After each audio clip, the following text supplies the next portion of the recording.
looking at semiconductor stocks. Obviously, it's a group that's been in vogue, and Nvidia, new all-time highs. There's been obviously some profit taking.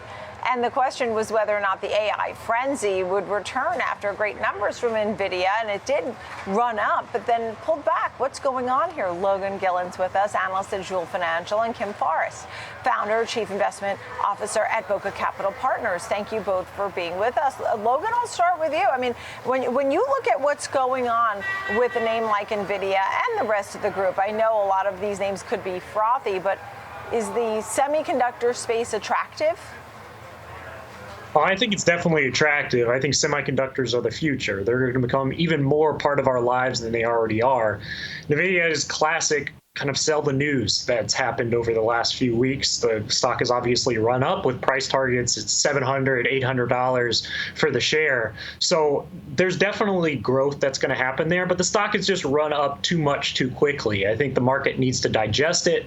The stock's going to digest for a while, take a little bit of a pause and kind of relax in this area. And then I think ultimately it's going to go higher, and kind of the same thing for the overall space. Again, semiconductors are the future, and I think this AI space is one of the best areas to be in.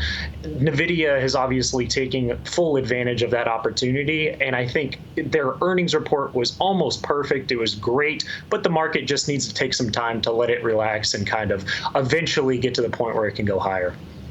Right, understood. Tell me, Kim, I mean, do you like Nvidia? I know you have other names here, including NTAP. And tell me about a few of these other names that you're watching. Would Nvidia be one that you would definitely hold, or looks elsewhere?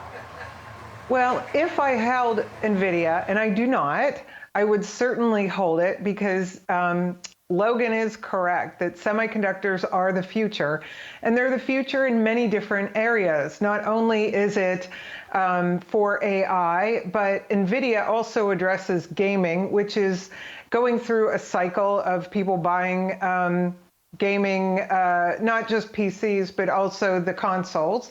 And that kind of has a rhythm to it. And it's also Bitcoin. We forget that Nvidia is a supplier to Bitcoin mining. And with Bitcoin being, in a more healthy, higher end range, I think there's demand there.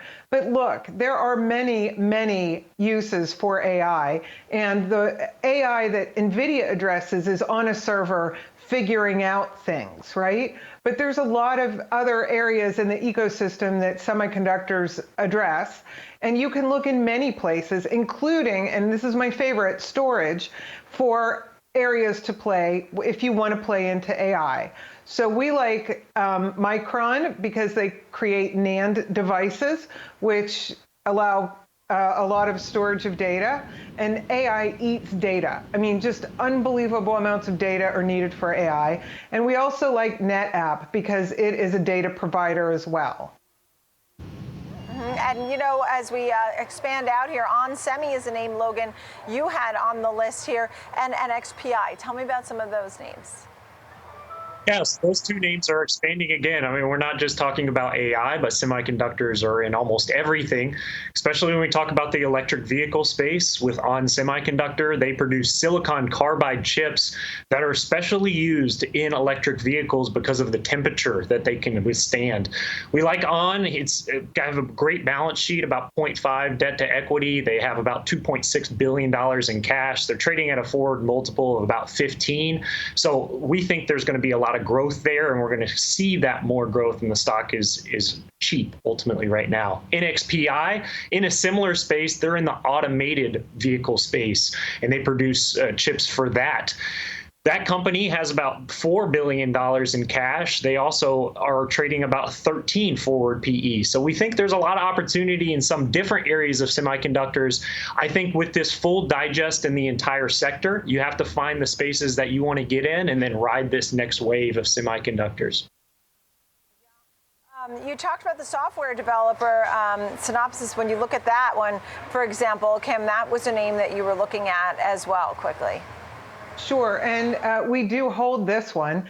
Synopsys helps companies design chips, and it takes a very long time to design chips, but we think that more and more companies are designing their own kind of chips, and that includes Apple for sure, but also Google and probably Microsoft will also maybe have their own in-house chip designers, and all of those mean seats of Synopsys. So those are some future paths of growth for Synopsys, but regardless, they can charge what they want to because people need their product, and that's always a good place to be if you're a software provider.